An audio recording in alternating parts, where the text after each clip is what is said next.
David se encuentra con que parece que todo, de un momento a otro, él parecía tener el control de todo. Toda la treta que armó, el engaño que configuró, él tenía el control de todo, pero de un momento a otro como que todo se le voltea.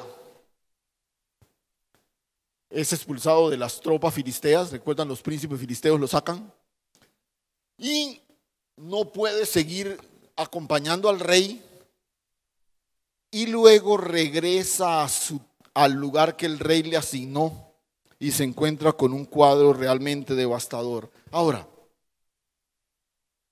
perdona que insiste en esto. Encontramos a nuestro personaje probablemente en el valle de mayor oscuridad en su vida. Uno a estas alturas podría decir, todo el proyecto de Dios con David fracasó. No hay nada que hacer. Este hombre le apostó a su propia seguridad, le dio la espalda a la seguridad de Dios y ahora todo se fue por la borda. Pero Dios interviene de una manera tan espectacular y desde la adversidad y el dolor que está viviendo, lo impulsa nuevamente a vincularse al propósito de Dios en él. Y de eso vamos a hablar en esta mañana. Algo que vamos a titular Impulsados desde la adversidad.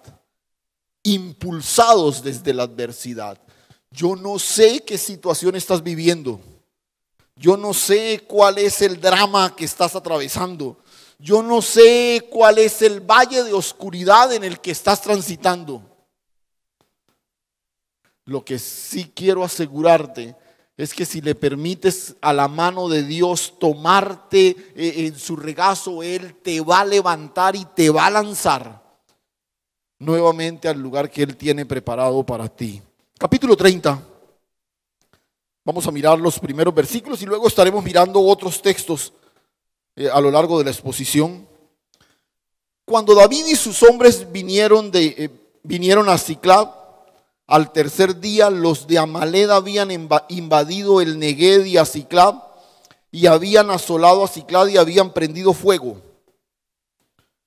y se habían llevado cautivas a las mujeres y a todos los que estaban allí, desde el menor hasta el mayor, pero a nadie habían dado muerte, sino se los habían llevado al seguir su camino.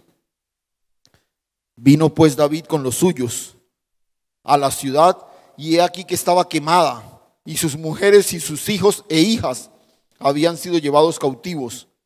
Entonces David y la gente que con él estaba alzaron su voz y lloraron hasta que les faltaron las fuerzas para llorar. Las dos mujeres de David, Ahinoam Jezreelita y Abigail, la que fue mujer de Nabal el de Carmel, también eran cautivas, y David se angustió mucho porque el pueblo hablaba de apedrearlo, pues todo el pueblo estaba en amargura de alma, cada uno por sus hijos y por sus hijas. Dejemos hasta ahí. Recuerden que la última vez vimos a David en las filas del ejército filisteo, listo casi ya para pelear contra su propio pueblo. Intervinieron los príncipes y le dijeron que no, que este tipo no vaya con nosotros, y el rey tiene que pedirle a David que se devuelva. Los príncipes filisteos son el instrumento que Dios usa para que David no se vea obligado a enfrentar a su propio pueblo. Esa desconfianza de este grupo de personas, en contraste con la excesiva confianza que le tenía el rey, finalmente hizo que ellos se devolvieran a Siclag, la ciudad que el rey les había asignado. Ojo con esto. Ellos llevan 3 días de camino. Recuerde, el rey convocó a todos el ejército y han avanzado 3 días. Después de 3 días de camino es que los príncipes dicen, ¿y este qué hace con nosotros? Y lo devuelven. Ahora son 3 días en que David regresa. O sea, David lleva 6 días, 3 días yendo y 3 días regresando otra vez. Y tiene que regresar porque, repito, la desconfianza de los príncipes no le permitió seguir con el ejército filisteo. Pero a su regreso, David se encuentra con las terribles consecuencias de una vida de engaño, la que él ha llevado en los últimos 16 meses. Y es que el asunto es así de sencillo. Esto responde a una ley bíblica y a una ley natural que Pablo registra ya en Gálatas 6:7 cuando dice: no os engañéis, Dios no puede ser burlado. ¿Qué? Todo lo que el hombre sembrare, esto también segará. Repito, esta es una ley bíblica, pero es una ley natural. Tú siembras algo y pues no vas a esperar otra cosa distinta a lo que sembraste, ¿cierto? Y David está ahora cosechando el resultado de la manera como ha decidido vivir en los últimos años, en los últimos meses, perdón. Mire qué curioso.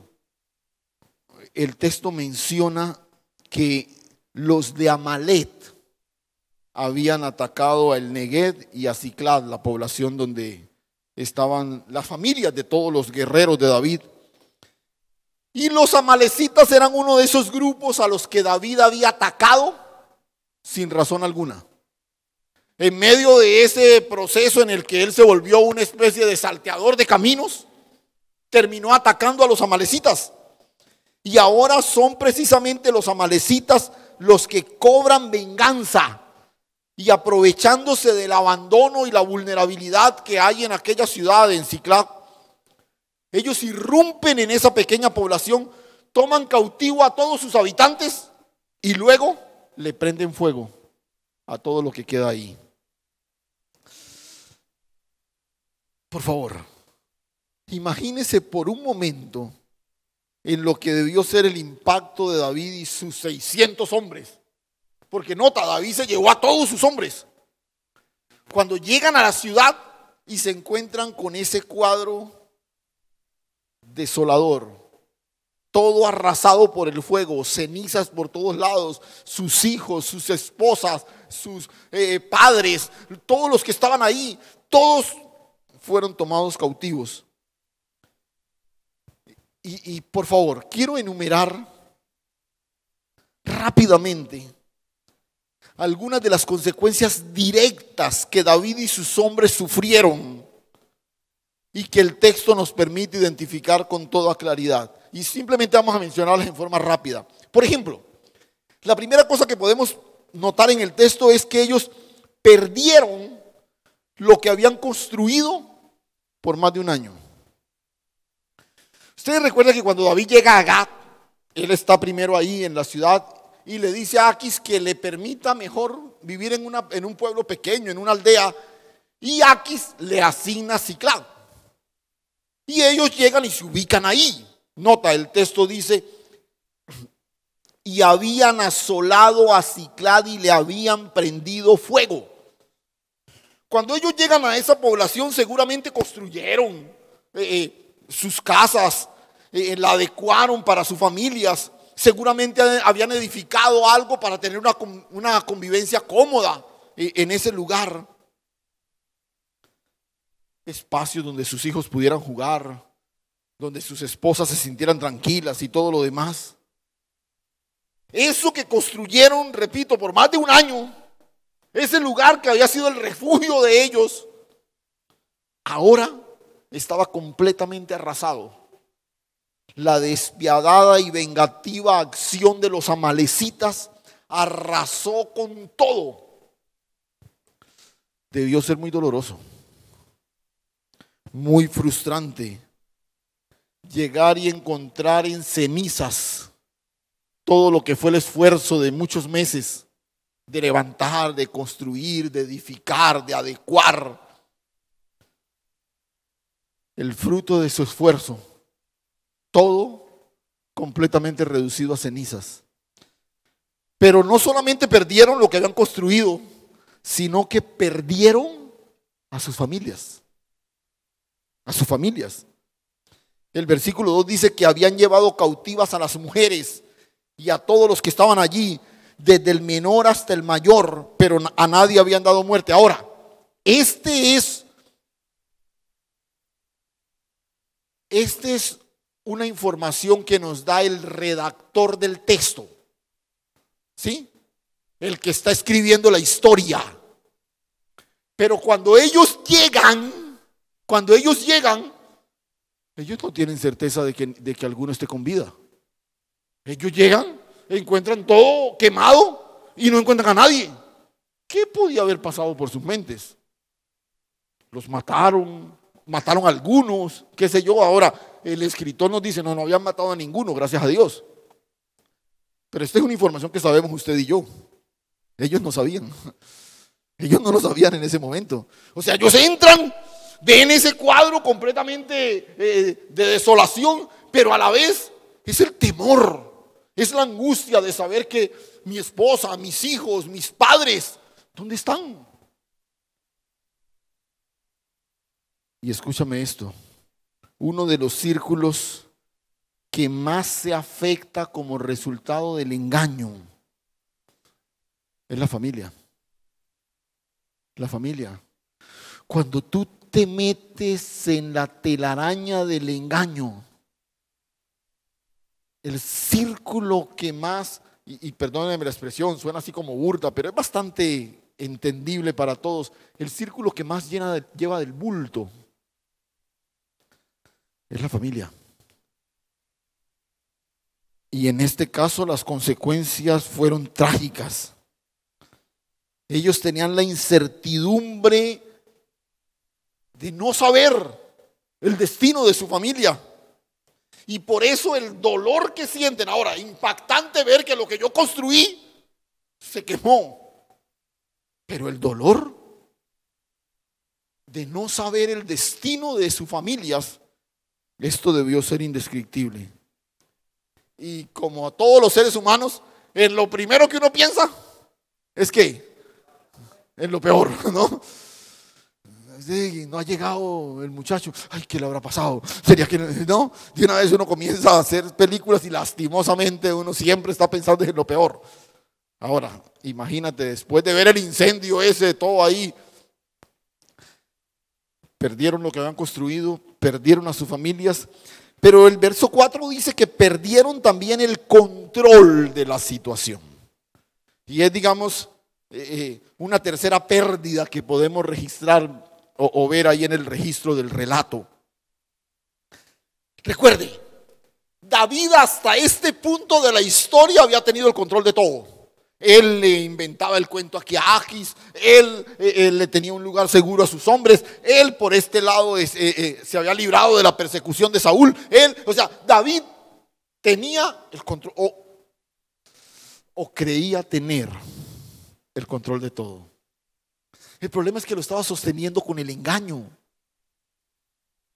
Y recuerda, hemos aprendido, nada más inestable que lo que tú construyes sobre el cimiento del engaño. Y el verso 4 dice, entonces David y la gente que con él estaba alzaron su voz y lloraron hasta que les faltaron las fuerzas para llorar. Solo imagine este cuadro. Estamos hablando de 600 hombres, todos de esos guerreros, de esos que ahí vueltos nada, llorando, tirados en el piso, qué sé yo, no sé ni cómo.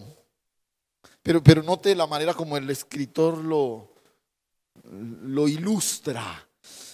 Lloraron hasta que le faltaron las fuerzas. Hasta que le faltaron las fuerzas para llorar. El hombre que había mantenido la complacencia del rey, que se había mantenido seguro, que había disfrutado de aquella población y todo lo demás, que había estado ahí con su familia, sus esposas y todo, pero esa hoja de ruta dibujada por el engaño, ahora no le servía para nada. Perdió completamente el control. Pero hay una cosa más que el texto nos permite ver. David perdió la confianza, el respeto de su pueblo, de su ejército, de sus hombres. Estos hombres que en un momento de desesperación vinieron a él cuando estaba en la cueva. Estos hombres que lo vieron a él como el referente de inspiración para transformar sus vidas. Ahora están pensando hasta en apedrearlo. Mira lo que dice el verso 6. Y se angustió David mucho porque el pueblo hablaba de apedrearlo. Pues todo el pueblo estaba en amargura de alma, cada uno por sus hijos y por sus hijas. El pueblo estaba amargado, dolido. Y claro, no faltaba el que decía, sí, pero fue idea de David que nos fuéramos a pelear allá con el rey. Que nos fuéramos allá detrás del rey, el rey Aquis, y miren, nos fuimos para allá y él es el líder, él debió haber dejado gente aquí. Algunos aquí cuidando el campamento, él es el estratega. O sea, en ese momento, todas las virtudes de David, como suele pasar en momentos así, todas las virtudes fueron señales, se convirtieron en defectos. Y la confianza, el respeto, la admiración del pueblo, ahora lo tienen casi en la mira para acabarlo. Les decía al principio que esta sin duda debió ser una de las experiencias más dolorosas que David vivió a lo largo de toda su vida. David decidió asumir el control de un proceso que solo Dios controla. Él decidió cruzar la frontera para garantizar su seguridad y nunca consultó con Dios. Él decidió moverse, diseñar una estrategia a través del engaño y terminó dándole la espalda a Dios. Privilegió su seguridad en detrimento del propósito. Y esto hizo que por 16 meses el proceso de Dios en la vida de David se detuviera. Pero aquí viene, escúcheme esto, aquí viene el envión de la gracia. Aquí viene la visitación de la misericordia de Dios. Y esto es lo espectacular de Dios. Usted y yo la embarramos, pero Dios ni siquiera desperdicia nuestras embarradas. Dios las usa para manifestar su gloria en medio de nosotros. Aleluya. Esto es lo especial. ¿Por qué David está ahí? ¿Por qué está frente a ese cuadro tan doloroso? Está cosechando lo que sembró. Podría decir, este es el momento en que Dios le dé la espalda. ¿Para qué él se la dio a Dios? Sin embargo, Dios, repito, tiene la capacidad de tomar situaciones de esta naturaleza y transformarlas. Y esta es la palabra que tengo para ti en esta mañana. Yo no sé en qué punto estás en este momento de tu vida. Yo no sé si estás atravesando una de esas situaciones en las que sientes que como que todo se confabuló en tu contra. Desde ahí, desde esa adversidad, desde ese dolor, Dios quiere intervenir para impulsarte y llevarte a una nueva manifestación gloriosa de su favor en tu vida. Aleluya. Escúchame, eso fácilmente podría ser un campo santo en el que todos los proyectos de David podían haber sido sepultados. Ese parecía el cementerio de todo un proyecto que pretendía hacer de David el rey de Israel.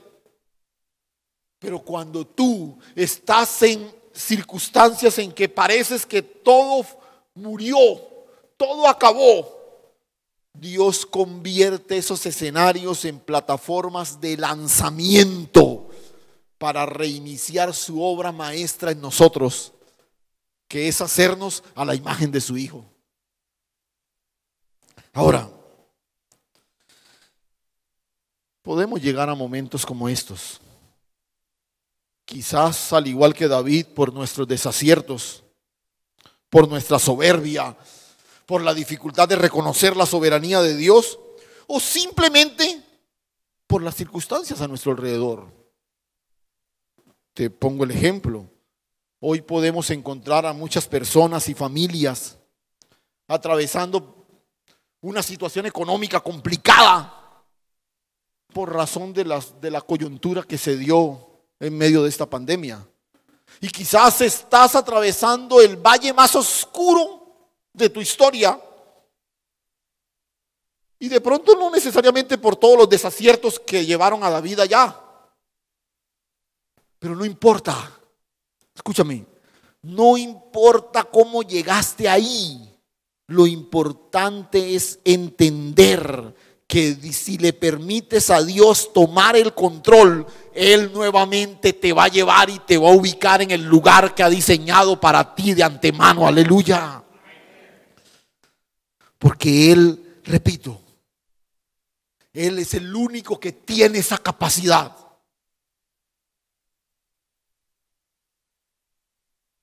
De hacer que estos malos momentos obren para bien. Ahora, la pregunta clave para nosotros hoy sería: ¿cómo podemos sobreponernos a momentos lapidarios como este? Porque otra vez, David está en un momento y frente a un escenario donde parece que todo murió, todo se acabó. Nota, David viene creciendo, un liderazgo, ya tiene 600 hombres con sus familias, todo un pueblo que lo vea a él como su líder, además el respeto de una nación enemiga. Y mire, de un momento a otro, todo ese castillo de naipes que él ha construido sobre el engaño, de un momento a otro, todo se desmoronó. Entonces la pregunta clave, repito, ¿cómo sobreponernos a momentos así? Porque probablemente tú estés viviendo una situación parecida.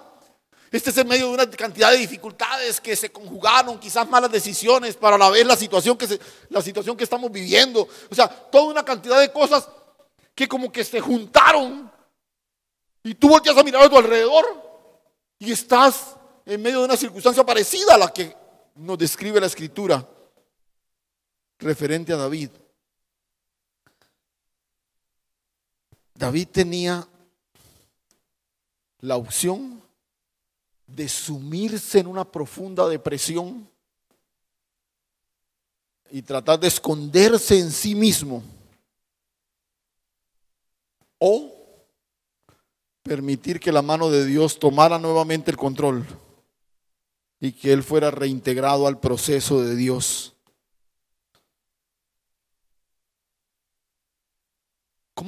¿Qué fue lo que David hizo?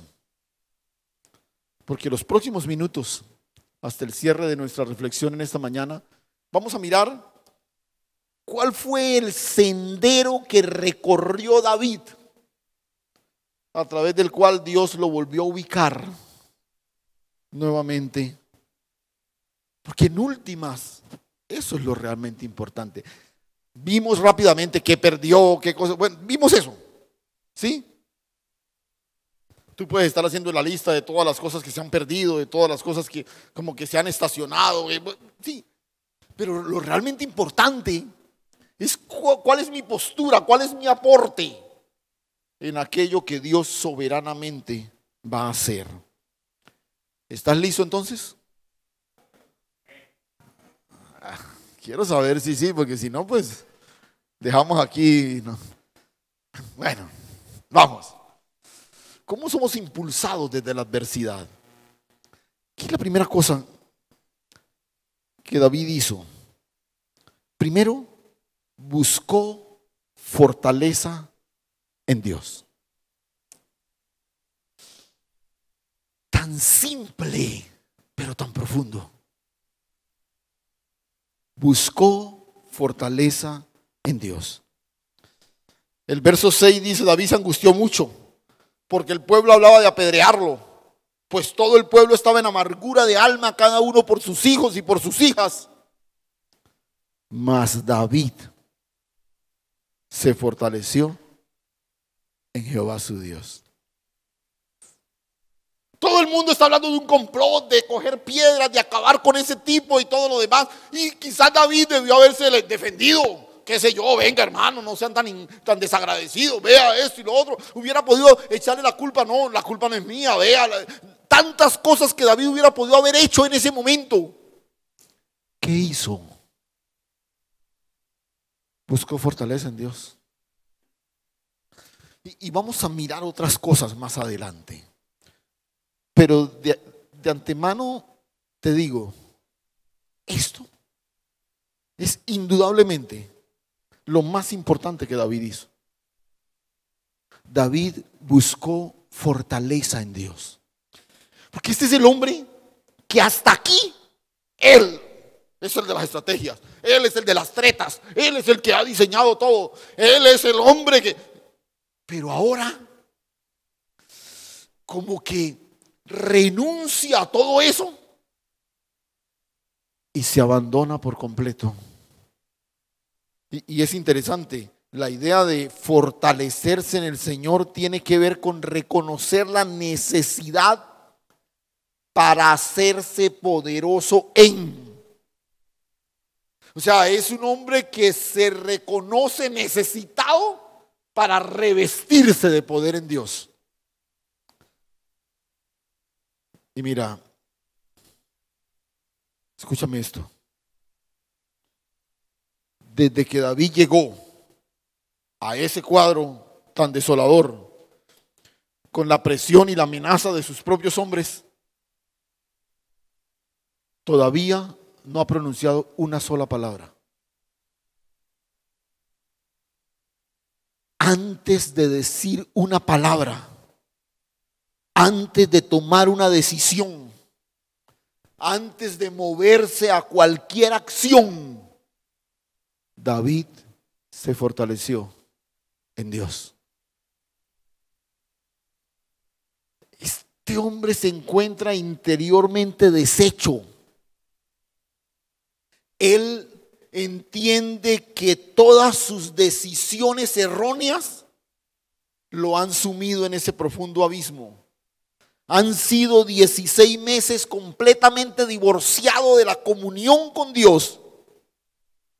Y ahora entiende que el único a quien puede acudir es precisamente a Dios. Y es por eso que en varios de sus salmos David lo llama así: el Dios de mi fortaleza. El Dios de mi fortaleza. Lo que David necesitaba era revitalizar el hombre interior. Y no hay gimnasio alguno que pueda ayudarnos con este objetivo. El hombre interior solo se fortalece en la comunión con el Dios de la gloria. ¿Y sabe qué me llama la atención? Que David no hace lo que por lo general nosotros hacemos. David no le pide explicaciones a Dios. David no suplica la venganza de Dios. Levántate, Señor, y acaba a los amalecitas con el poder de tu diestra. No. David no reclama vindicación de parte de Dios. David busca fortaleza. Él. Escúchame esto.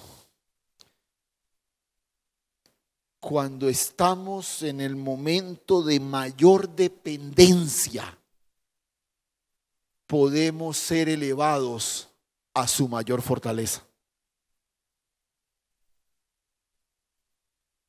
Y es muy interesante porque Pablo allá en Efesios nos explica lo trascendental que resulta esta experiencia en los procesos de restauración de Dios. Cuando Dios decide restaurar tu vida, lo que espera de ti es que te refugies en la fortaleza de Él.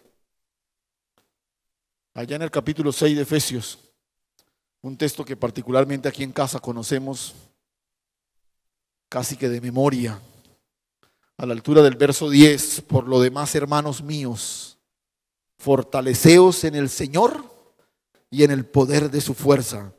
Vestíos de toda la armadura de Dios para que podáis estar firmes contra las acechanzas del diablo, porque no tenemos lucha contra sangre y carne, sino contra principados, contra potestades, contra los gobernadores de las tinieblas de este siglo, contra huestes espirituales de maldad en las regiones celestes. Por tanto, tomad toda la armadura de Dios para que podáis resistir en el día malo, y habiendo acabado todo, estad firmes. Fortaleceos en el Señor y en el poder de sus fuerzas. En el Señor y en el poder de sus fuerzas. Nota, David entiende que aquí la estrategia militar es secundaria. Aquí lo realmente importante. Por eso escúchame. Yo no sé cuál es la naturaleza del valle que hoy estás atravesando. Quizás es económico, quizás es un asunto familiar, quizás es un asunto conyugal, quizás tiene que ver con la atmósfera laboral, yo no sé qué. Y de pronto estás pensando, si yo hago esto, si yo hago aquello, si yo entro a un seminario que haga. No, escúchame. La primera cosa que el Señor nos llama a hacer es a fortalecernos en Él. Que el hombre interior sea revitalizado por el poder del Espíritu. Por eso es que en otras ocasiones David pudo hacer declaraciones como esta. Mira, me fascina. Ahí en el Salmo 18, David dice: te amo, oh Jehová, fortaleza mía, Jehová, roca mía y castillo mío, mi libertador. Dios mío, fortaleza mía, en Él confiaré, mi escudo y la fuerza de mi salvación, mi alto refugio.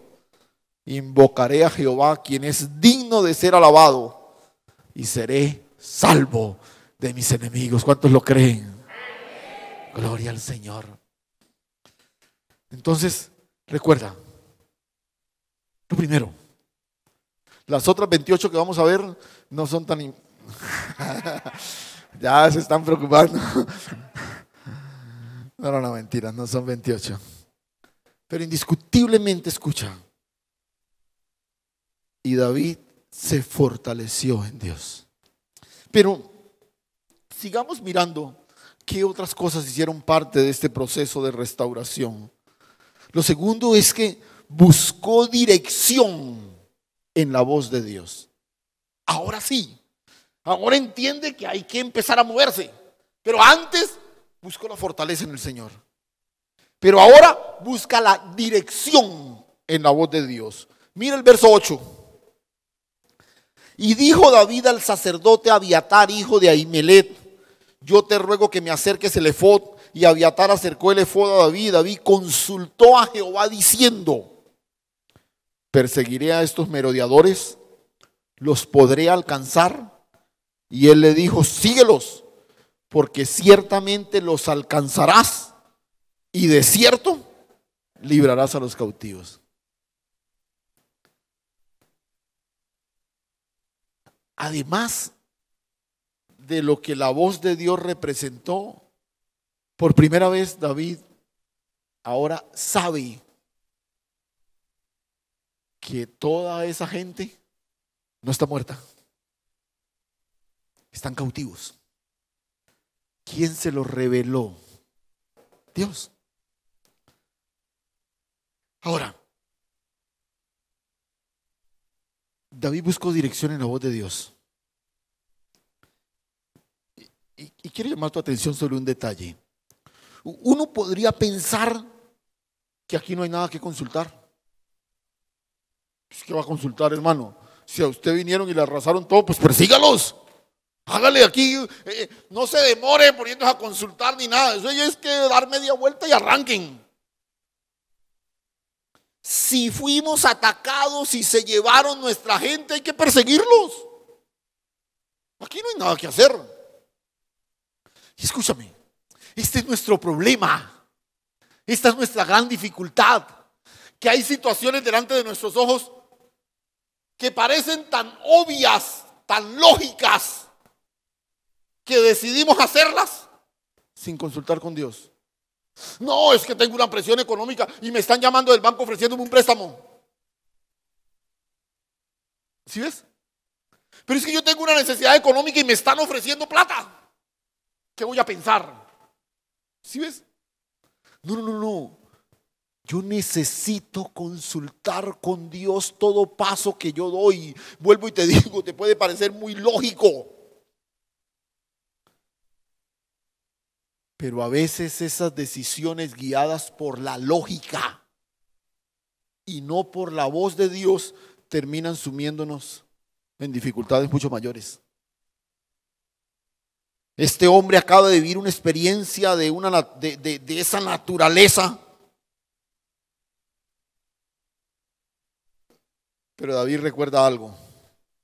Cuando él era insistentemente perseguido por Saúl, él usó la lógica y dijo: si cruzo la frontera, Saúl me va a dejar tranquilo.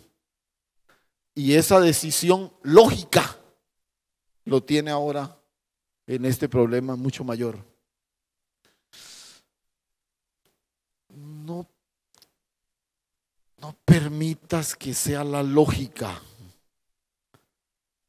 No permitas que sea lo obvio lo que guíe y oriente tus decisiones.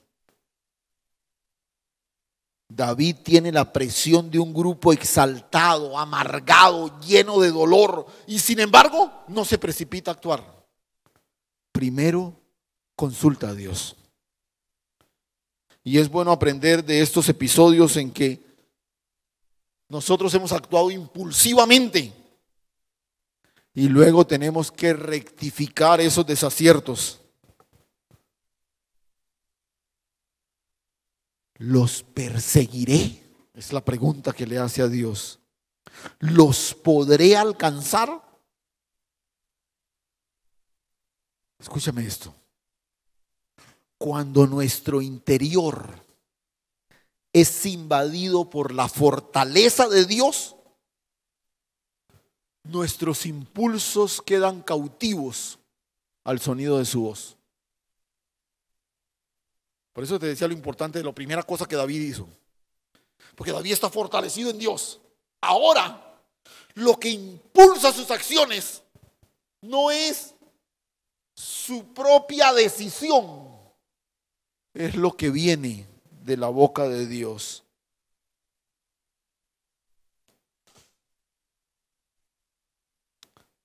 Yo no sé qué situación estás viviendo, pero de pronto te parezca que lo más lógico sería separarte, romper el vínculo matrimonial. Quizás lo más lógico sería vender, tomar el préstamo, salir del país, mudarte de donde estás, renunciar a ese escenario donde Dios te ha puesto. No respondas a lo que te parece lógico. Consulta la voz de Dios. Es en este momento, cuando estás ahí, en lo más oscuro del valle, donde resulta más urgente consultar a Dios. Después de casi año y medio en el que Dios no había sido consultado y el sacerdote estaba en completa inactividad, David vuelve en sí y decide nuevamente consultar a Dios. Escúchame, no des un paso sin consultar a Dios. No te muevas si no tienes la absoluta certeza de que tus pasos responden al sonido de la voz de Dios. Llevamos 2. ¿Me la recuerdan? Primero, ¿qué hizo? Segundo, buscó dirección en la voz de Dios. Tercero, obedeció la instrucción divina. Porque esta es otra. Nosotros somos expertos en consultar a Dios para hacer lo que nosotros ya teníamos dispuesto. Lo que nosotros ya nosotros lo tenemos decidido. Sin embargo, pues vamos y a la palabra o consultamos a alguien y no importa lo que nos digan, ya tenemos una decisión. No, este hombre consultó a Dios y obedeció a Dios. Mira lo que dice el verso 9. Partió pues David, él y los 600 hombres que con él estaban, llegaron hasta el torrente de Besor, donde se quedaron algunos. Y David siguió adelante con 400 hombres porque se quedaron atrás 200, que cansados no pudieron pasar el torrente de Besor. Y quiero destacar algo aquí. Nota esto, la obediencia fue inmediata. Inmediata. Partió pues David de una. Y quiero llamar tu atención sobre lo importante que es esto por un detalle que a veces pasamos por alto.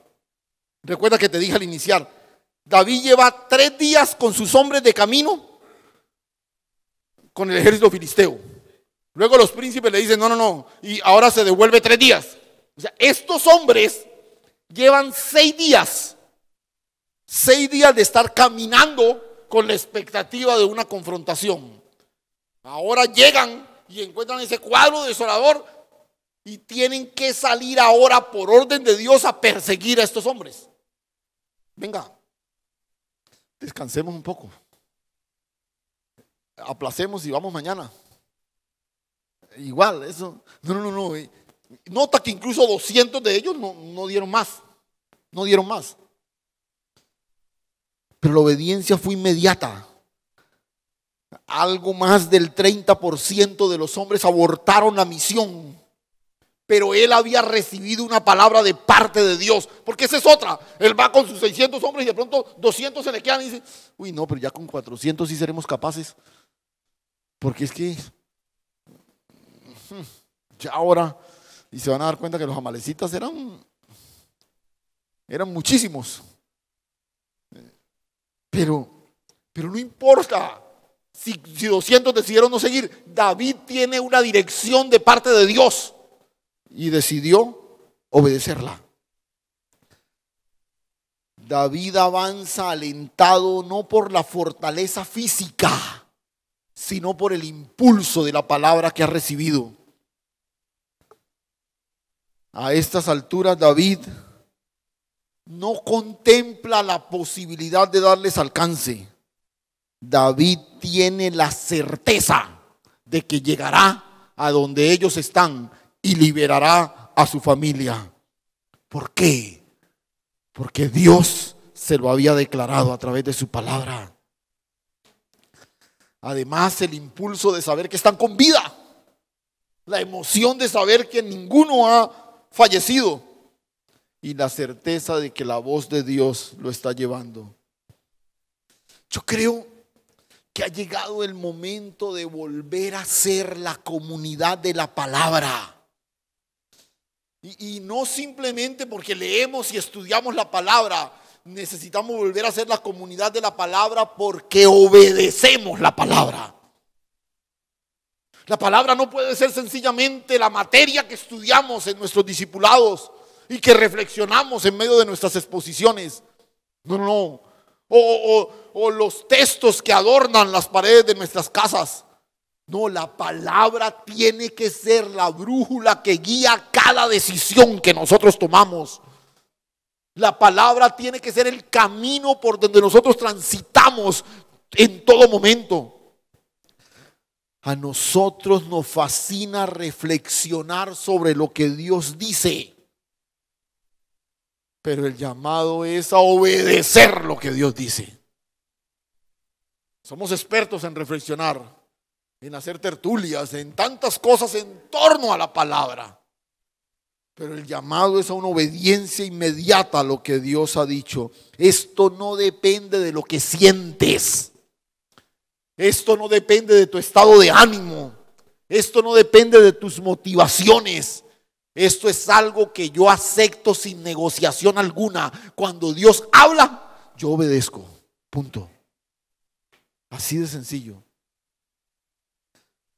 Por eso, no te preocupes por cuánto sabes de la Biblia.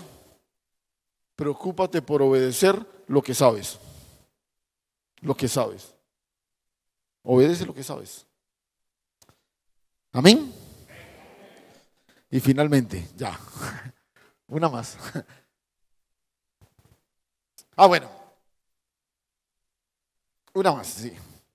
David reconoció la soberana intervención de Dios. Y después de haberlo escrito me di cuenta que pude haberlo escrito de otra forma mejor. David, en gratitud, reconoció el obrar de Dios. El verso 23 dice, y David dijo, no hagáis esto. Bueno, tengamos ahí primero ya vamos al verso 23.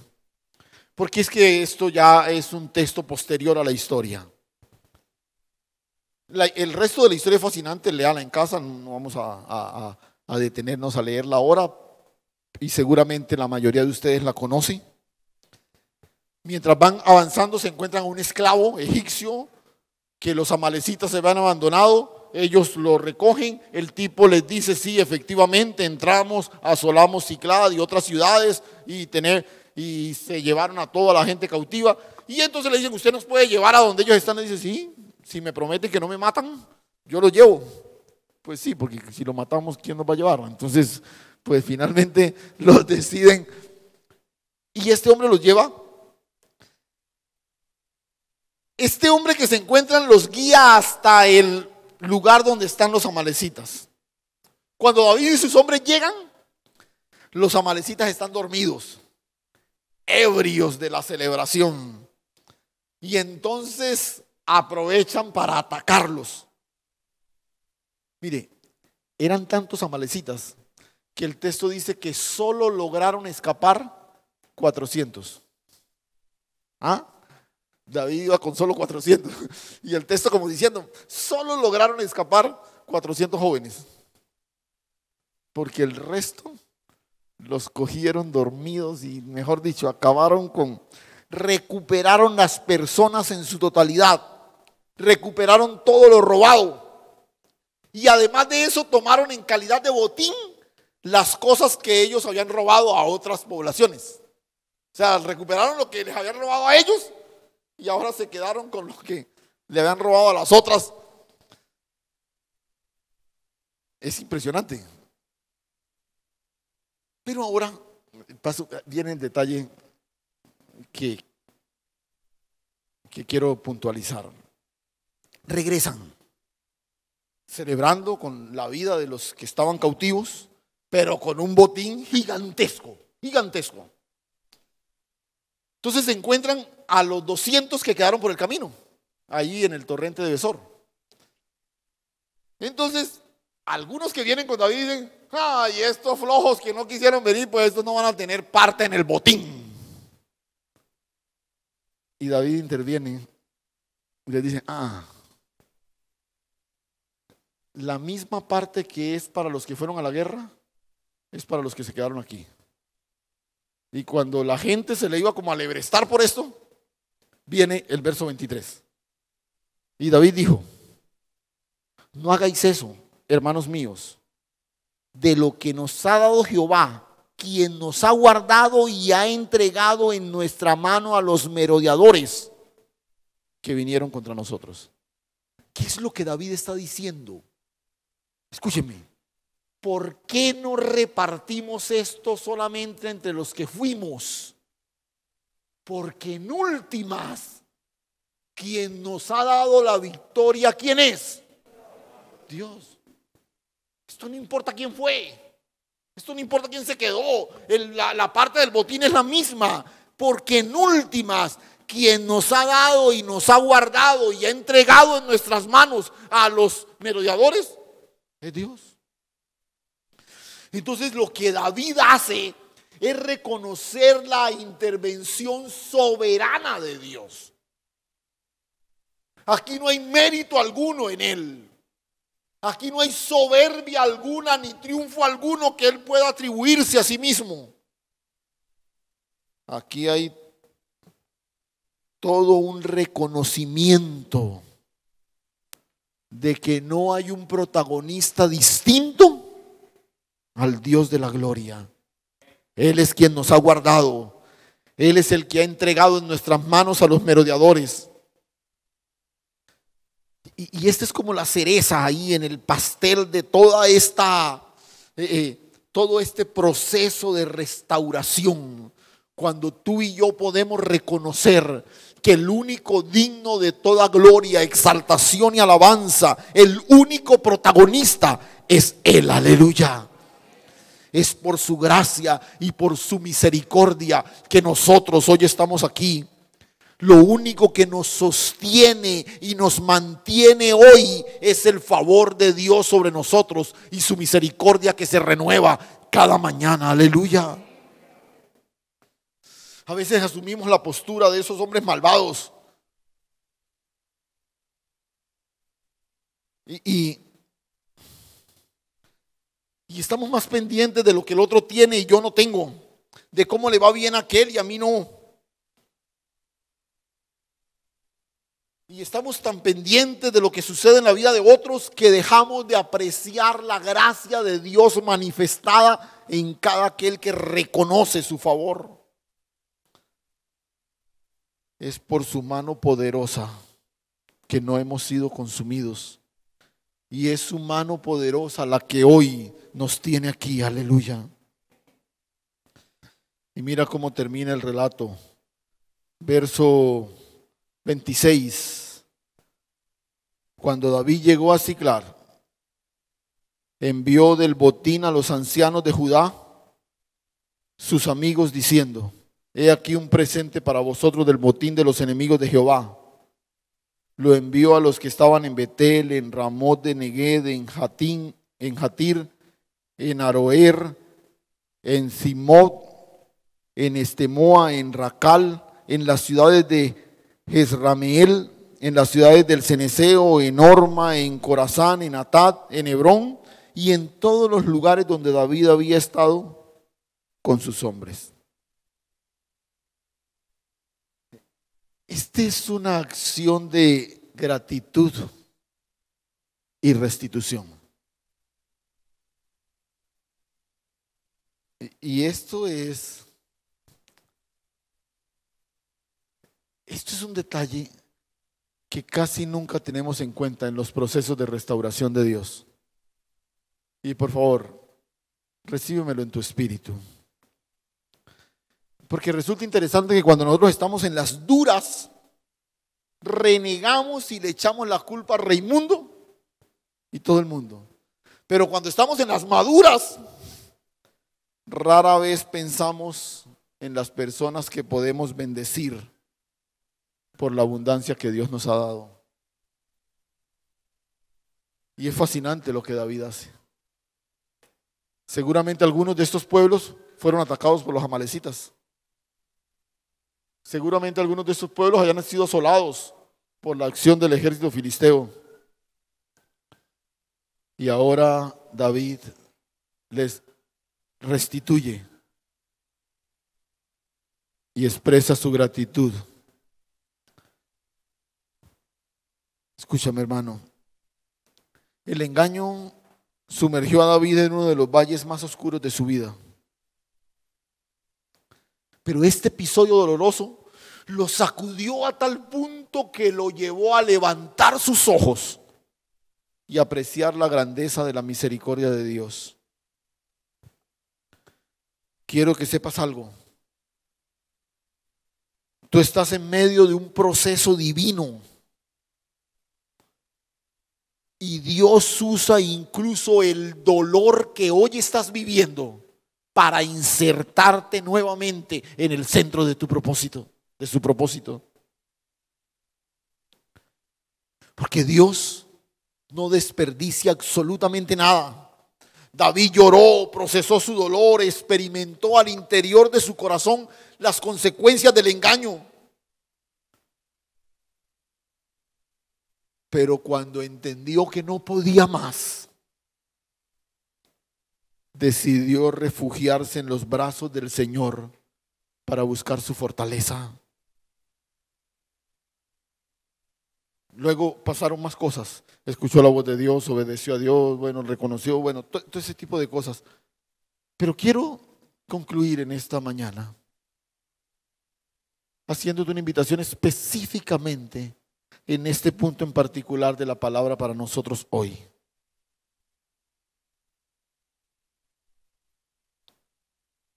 Repito, no sé de qué naturaleza es el valle que hoy estás atravesando, pero quiero invitarte a que te refugies en los brazos de tu Señor para que sea Él quien te levante y te restaure. No permitas que tus impulsos guíen tus acciones o dirijan tus decisiones. Dale a Él el control. Recuerda, la manera de ser abrazados por la fortaleza de Dios es experimentar el mayor nivel de dependencia de Dios.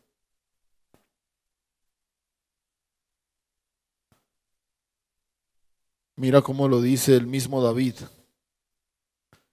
en el Salmo 40. Y quiero que participes de este salmo como una oración en este tiempo final de oración. Pacientemente esperé a Jehová y se inclinó a mí y oyó mi clamor. Me hizo sacar del pozo de la desesperación, del lodo cenagoso. Puso mis pies sobre peña y enderezó mis pasos. Puso luego en mi boca cántico nuevo, alabanza a nuestro Dios. Verán esto muchos y temerán y confiarán en Jehová. Bienaventurado el hombre que puso en Jehová su confianza y no mira a los soberbios ni a los que se desvían tras la mentira.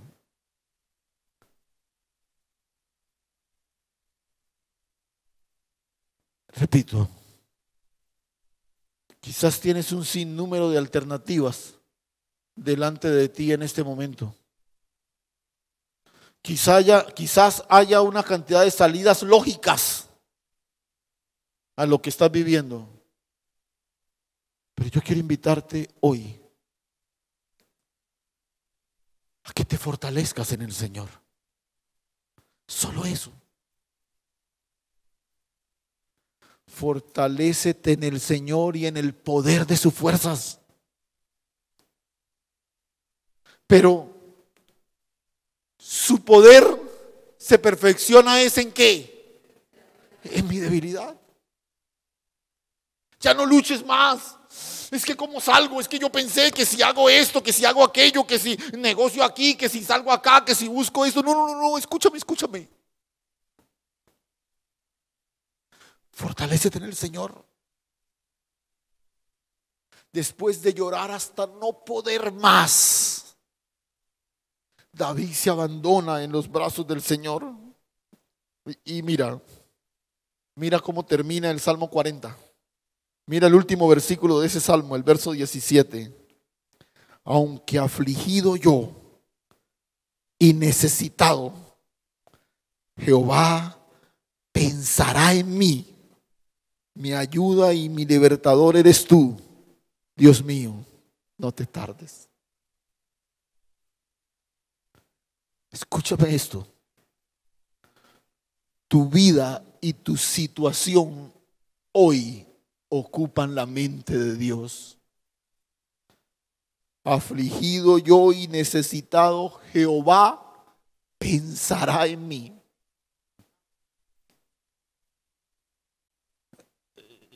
Yo no sé si usted alcanza a ver la grandeza de esta afirmación. El Dios que sostiene el universo piensa en ti. Tu situación está en sus pensamientos. Mi ayuda y mi libertador eres tú. No te tardes. Señor, aquí estamos en esta mañana. Quizás como David hemos tocado fondo. Quizás ya no hay lágrimas. La presión de las circunstancias. Tantas cosas a nuestro alrededor. Pero hoy, Señor, hoy, Dios, simplemente nos fortalecemos en ti y en el poder de tus fuerzas, Señor. En absoluta dependencia, llegamos ante ti en esta mañana. Ya no damos más, Señor. Ya no queremos seguir pretendiendo asumir el control de nuestra propia sabiduría, sino que nos rendimos en tus brazos, Señor, para que desde esta adversidad que hoy vivimos, el impulso de la mano de Dios y la misericordia y la gracia de Dios